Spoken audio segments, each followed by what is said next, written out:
직장인이 재테크 공부할 때 한 번쯤은 반드시 읽어봐야 될 책이 있습니다. 이 영상을 보는 당신, 누군가에게 이게 맞나요? 물어보고 싶은 고민들 분명 있으셨겠죠? 돈, 관계, 인생, 그게 무엇이 됐든 책에는 분명 답이 있습니다. 함께 인생의 해답을 찾는 시간, 월급쟁이 부자들 추천도서 시작합니다. 저희가 사실 오랜만에 월급쟁이 부자들 추천도서 시즌2로 하게 되면서 이 책을 선정하게 된 계기가 있어요. 은행을 믿으면 은행에서 이뤄지는 모든 것들이 우리 의지랑 반하게 하는 어떤 것들이 되게 많은데, 주식하면 패가 망신, 비트코인 하면 미친놈, 이런 것들에 대해서 어떻게 제대로 보면 좋은지에 대해 좀 얘기를 해줬다는 생각이 들더라고요. 시청자분들도 이 책을 통해서 은행과 그 다음에 우리가 나아갈 길을 평가받고 목표를 설정해보는 그런 시간을 보내면 좋을 것 같습니다. 책이 너네들 예적금만 하고 있지? 그러면 안 된다? 그럼 예적금 말고 뭐 해야 되냐면 이런 9가지 얘기를 해주세요. 사회 초년생이나 착실하게 예적금만 넣고 계신 분들에게 굉장히 좀 신선한 책이 되지 않을까? 그런 생각이 들었어요. 책에 보면 은행에 가서 은행원이 추천해주는 펀드를 가입을 한다, 뭐 이런 거 써져 있잖아요. 그게 저예요. 주변에 선배들이 마이너스 통장을 하나는 무조건 뚫어놔야 된다는 거예요. 아, 그런가 보다. 그래가지고 이제 은행에 갔어요. 은행 언니가 와가지고 이거 펀드 좀 가입하셔야 된다 이렇게 얘기하시는 거예요. 좋은 거 추천해 주시겠지 라는 생각으로 가입을 했죠. 그걸로 수익을 봤어요. 일반적인 적금보다 더 많이 이제 벌었거든요. 언니 진짜 좋은 거 알려줬네 이렇게 하면서 비슷한 거 만기 되면 또 가입해야지 라는 생각으로 또 갔어요. 본맛을 본 거죠. 예적금보다는 펀드다. 두 번째 가입했던 거는 손해봤거든요. 그때 깨달은 건 뭐냐면 그냥 누구 말만 믿고 사가지고는 이제 안 되겠구나. 그때 이후로는 내가 좀 제대로 아는 것만 돈을 넣어야겠다 라고 마음은 먹었죠. 저도 좀 비슷했던 것 같아요. 이 책의 내용의 어떤 구성을 보면은 은행의 온갖 그 이자율을 다 조사하시고, 그 다음에 우리가 거기 발걸음 가는 어떤 수고로움이나 교통비도 지불해서 가야 되는데 우리가 왜 이렇게까지 고생해야 되냐라는 걸 봤을 때 약간 점진적인 분노가 피부로 와닿아졌었거든요. 꾸준히 돈을 모으기만 하면 어떻게든 되지 않겠어? 이런 생각을 갖고 계신 분들에게 하루 빨리라도 어떻게 하면 부자가 빨리 될 수 있는지 가르쳐줄 수 있는 책이라는 생각이 들어서 선정을 하게 되었어요. 은행을 믿어서는 안 되는 3가지 이유에 대한 이야기가 나오는데, 제가 요거에 대해서 짧게 한번 읽어볼게요. 첫 번째 이유, 예적금으로 부자 되는 사람 없다. 물가 상승이 높기 때문에 예적금으로만 부자 되는 사람 없다. 은행은 이익을 우선하는 사기업입니다. 이런 표현이 있습니다. 저희 은행 가면 누가 있죠? 직원분들 있잖아요. 이제 상품이라는 거를 팔아야 될 거고, 대표적으로 우리가 아는 예적금, 대출이라는 거를 팔죠. 이걸 통해서 돈을 버냐라는 거를 생각해 봤을 때 사람들한테 예금을 통해서 돈을 어떻게 보면 빌려요. 그만큼 이자라는 거를 주게 되겠죠? 그럼 그 돈을 모아놓고선 다른 사람한테 다시 또 빌려주는 거예요. 은행이 돈을 벌기 위해서는 예금 금리가 높아야 될까요? 대출 금리가 높아야 될까요? 대출 금리가 높아야 되겠죠? 여러분이 만약에 라면을 판다고 해볼게요. 라면을 파는데 어디서 파냐면은 한강에서 파는 거예요. 네. 얼마 정도 더 붙이셔서 팔 거예요? 5,000원? 저는 이제 양심적으로 한 1,000원 정도? 이게 보면 다르잖아요. 그거에 대해서 정해진 게 없어요. 그러니까 모르는 거예요, 우리가. 은행이 본인들 마음대로 붙여가지고선 대출이자를 조금 더 높게 만드는데, 이제 여기서 등장하는 개념이 뭐냐면은 우리가 일반적으로 알고 있는 이제 기준금리라는 게 있고, 알 수 없는 뭔가 플러스 알파를 더하는 게 그게 가산금리라는 개념인 거죠. 그런 식으로 은행이 돈을 벌고 있는 거고, 그거를 마음대로 조절하다 보니까 금리가 최근에 많이 낮아지고 있는데 실제로 대출을 받으신 분들은 체감을 못하죠. 최근에는 정부에서도 돈을 벌려고 하는 움직임을 또 보이고 있어요. 은행 산업이라는 것 자체가 공공성을 띠고 있고 금융당국의 감독이라든지 법률적으로 규제를 받고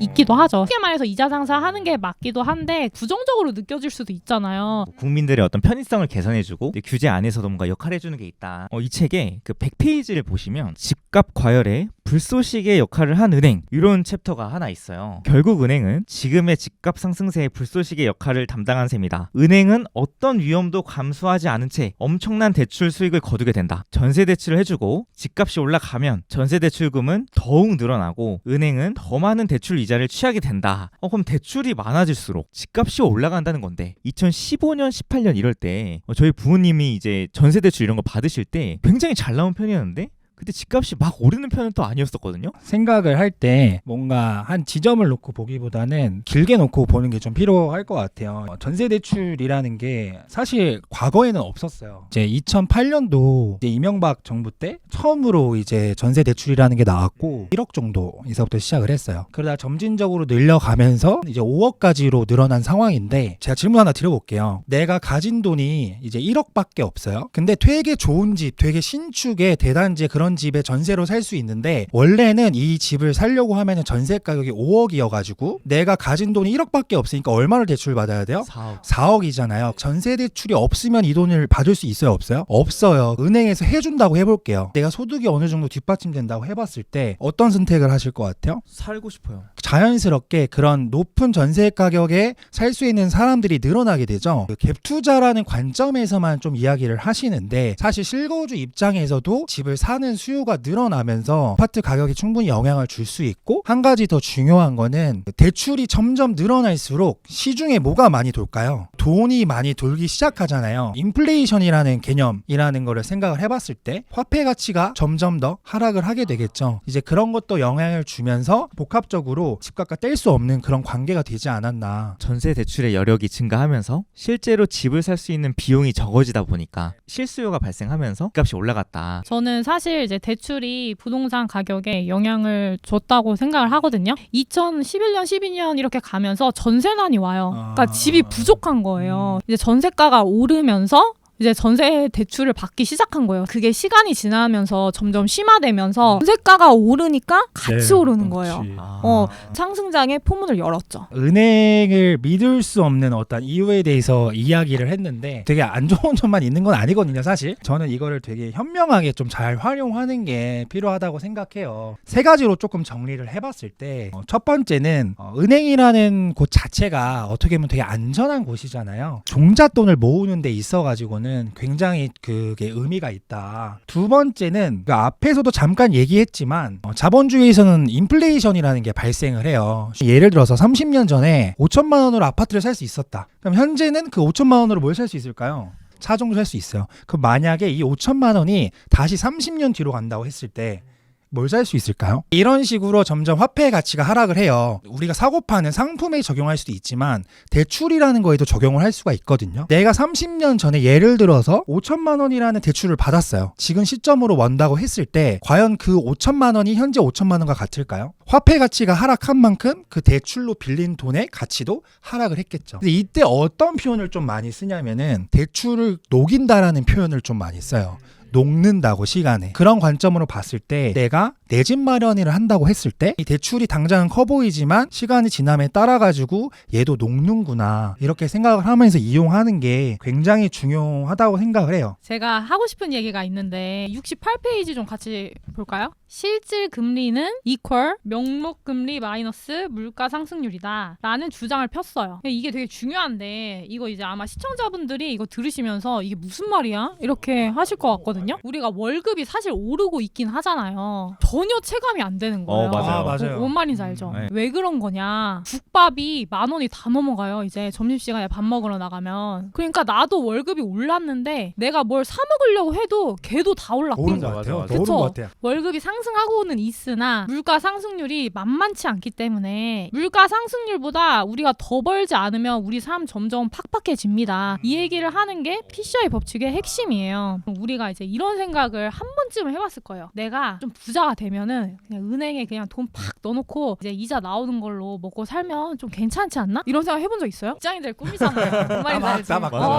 따박따박 들어오는 거 1억이 있다고 쳐볼게요. 은행에 1억을 맡겼어요. 3% 정도 된다고 했을 때 시뮬레이션을 같이 돌려보면은 한 달에 은행에서 얼마 주게요? 300만 원 정도 1년에? 1년에 300만 원인데 나누기 12를 12. 하면은 이제 아. 25만 원이 된단 말이에요. 네네. 은행에서 이제 금리가 붙은 거에 대해서 세금을 또 떼가요. 돈 벌었다고? 그래서 적금 만기되거나 이럴 때 돈이 적게 들어왔구나. 맞아요. 25만 원에서 또 15.4% 떼면은 결국에 우리가 한 달에 21만 1,500원 정도 된단 말이에요. 네네. 그러면은 어때요? 한 달에 내가 1억 넣어서 한 21만 원 정도 받는다라고 했을 때 나쁘지 않은데. 나쁘지 않아요? 그러면 우리가 점심만 20번 먹으면 그냥 끝난다. 아침 저녁 점심 저녁 못 먹어요. 저녁 못 먹어. 하루에 국밥 2번 못 먹네요. 하루에 국밥 2번 먹으면 내일 골아야 돼. 그러면 조금 고민해볼 것 같은데요. 보통 우리가 이제 노후자금 계산할 때 많은 분들이 이제 기준점으로 삼는 게 이제 한 달에 그래도 300은 필요한 것 같다 이렇게 생각하시거든요. 1억에 21만 원이라서 좀 커 보일 수 있는데 만약에 5억을 넣는다고 해봐요. 모으려고 그러면 우리 얼마나 걸려요? 맞지. 5억이면 엄청 오래 걸리잖아요. 그쵸. 근데 맞아, 그 맞아요. 5억을 넣어도 한 달에 100만 원밖에 안 나온다는 얘기예요.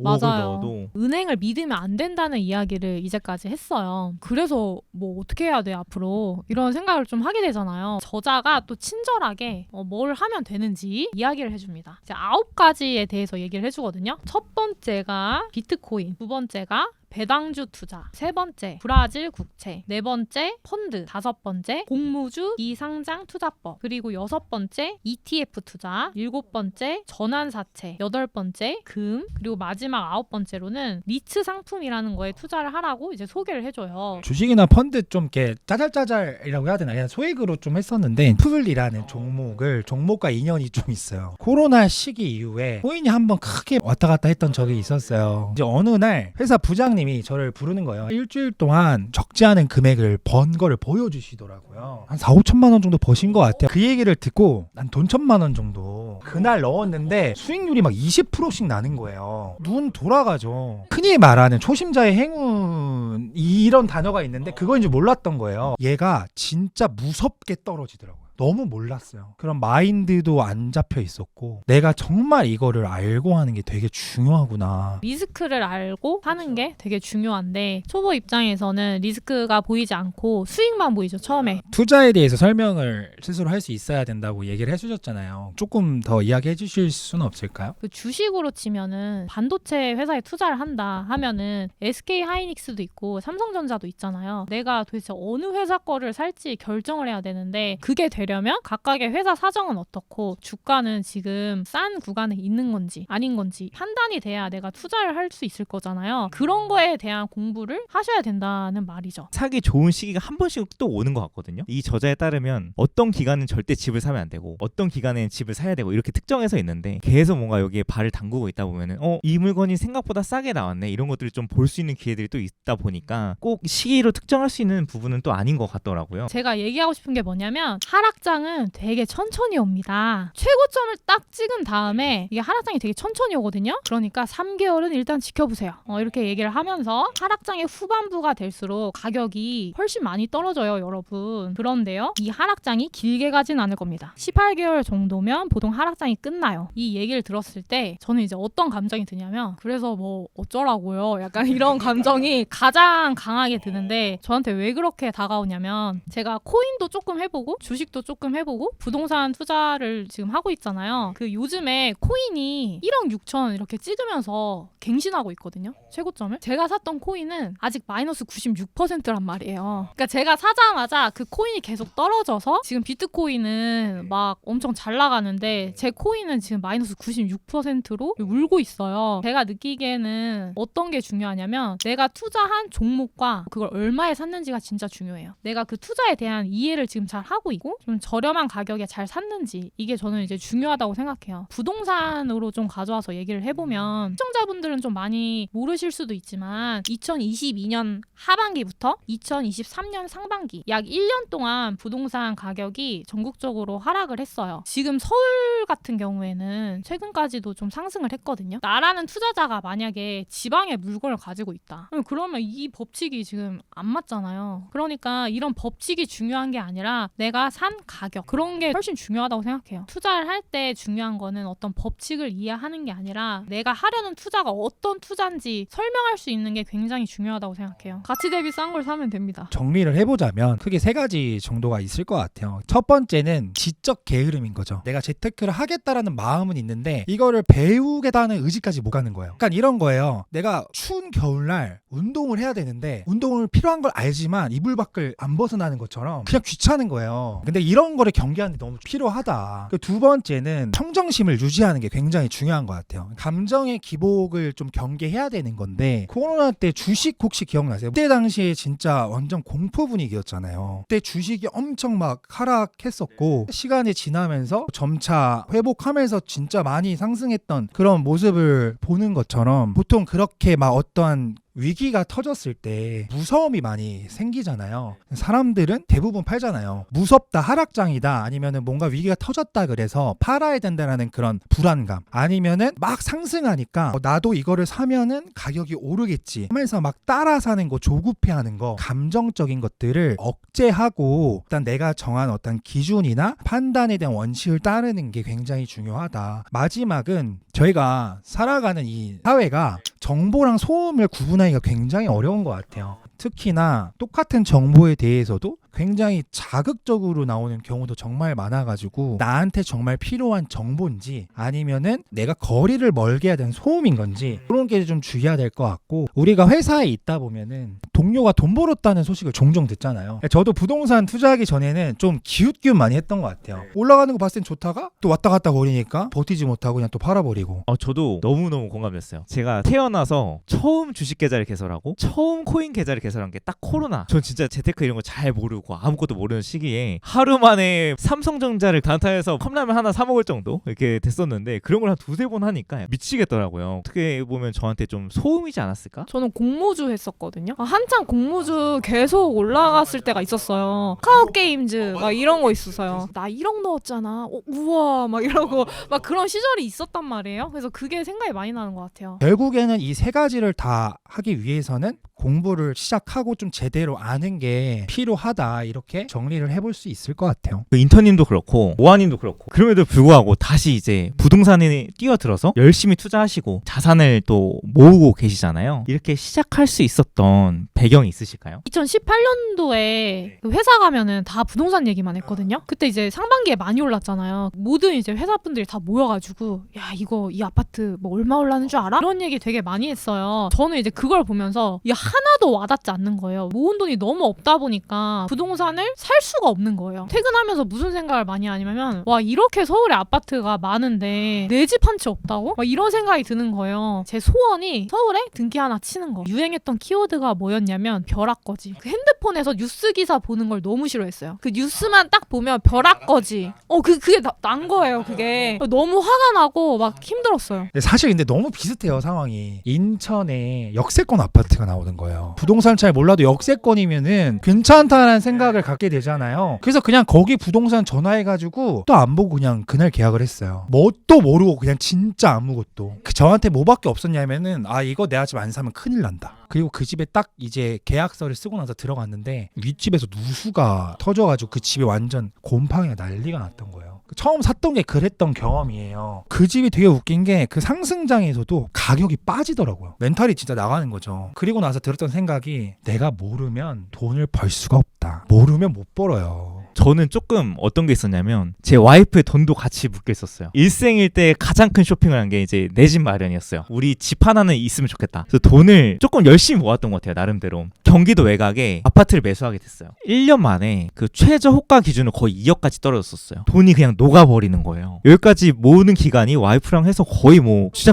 다였는데 심지어 와이프는 고등학교 졸업하고 일을 시작해서 거의 10년 차였거든요. 10년 동안 모은 돈이 녹아버린 거예요. 깨달은 게 함부로 그냥 사면 안 되겠다. 행복한 내 집 마련 하고자 했는데 그게 잘 안 됐고 이걸 역전하려면 어떻게 해야 되지? 이렇게 하다가 부동산 공부를 시작을 했던 것 같아요. 월급쟁이 직장인들 얼마나 열심히 삽니까? 이렇게 열심히 성실히 살면 부자가 되는 걸까? 이런 생각 정말 많이 하게 돼요. 가끔 자기 의심도 들곤 하죠. 이게 과연 내가 부자가 되고 있는 과정인가? 월보에서 6년 정도 직장인 투자자로 있다 보니까 순자산 10억 이상 달성하신 분들을 정말 많이 봤습니다. 3명이 공통적으로 느끼는 부자가 되기 전에 잠재력 있는 사람들의 특징이 있더라고요. 바로 이 세 가지입니다. 이게 아는 것도 중요하고 그게 운인지 실력인지 구분하는 것도 중요하고 만약에 내가 요거에 대해 좀 확신이 있다면 기다릴 줄도 아는 것도 중요한 것 같고 투자 공부하길 정말 잘했다? 투자하길 잘한 건 모르겠어요. 근데 투자 공부하길 되게 잘한 것 같아요. 공부를 하니까 투자할 줄도 알게 되고 이런 거니까 사실 저희도 좌충우돌한 시기가 되게 많았잖아요. 리플도 있었고 ETF도 있었고 뭐 코인도 있었고 근데 이 영상을 보시는 시청자분들도 저희랑 좀 비슷하게 막막했거나 좀 답답한 감정을 가지신 분들 좀 많을 거라고 생각이 들더라고요. 126페이지에 있는 내용인데요. 대다수 가게에서는 여전히 은행, 예적금에 대한 선호도와 편중이 심한 듯하다. 물론 모르는 분야에 뛰어드는 것은 쉽지 않은 일이다. 두려움도 앞설 것이다. 하지만 오랜 편견과 선입견을 조금씩 깨뜨려 나가야 한다고 생각한다. 굉장히 와닿았거든요. 제가 돈을 꽤 열심히 모았다고 말씀을 드렸잖아요. 돌아보면은 원하는 결과가 항상 안 나왔었거든요. 돈을 잘 쓰는 것도 배워야 되는구나. 근데 그 배우기 위해서는 두려움을 먼저 깨야 되는데 그 두려움은 절대 한 번에 깨지는 건 아니더라고요. 지금 내가 어떻게 해야 될지 좀 막막하고 내 자산이 내 돈들이 좀 나아졌으면 좋겠다라는 마음이 있는 시청자분들이라면 그런 두려움이 사실 한 번에 깨지기보다는 아주 작은 단계부터 깨지기 시작한다. 이런 영상을 시청하시는 것, 정리하시는 것 차례차례대로 뭔가 나아지는 과정이 있으니까 한 번에 깨지기보다는 이런 작은 행동들이 좀 더 나아지는 삶에 연결이 된다라고 좀 말씀을 좀 드리고 싶었어요. 결국에는 스스로 결정이라는 걸 내려야 되는데 그러기 위해서는 제가 아까부터 계속 말씀을 드리지만 배우는 게 정말 중요한 그 시작점인 것 같아요. 두려움을 깼으면은 배워야 되겠죠. 전쟁터에 나갈 때 뭐를 들고 가야 되죠? 중세시대 버전으로 칼과 방패가 필요하죠. 근데 이때 어떻게 생각하시면 좋냐면은 은행이 어떤 우리가 자본주의를 살아가는 데 있어서 공격 수단은 아니다. 하지만 방어 수단은 될 수 있다.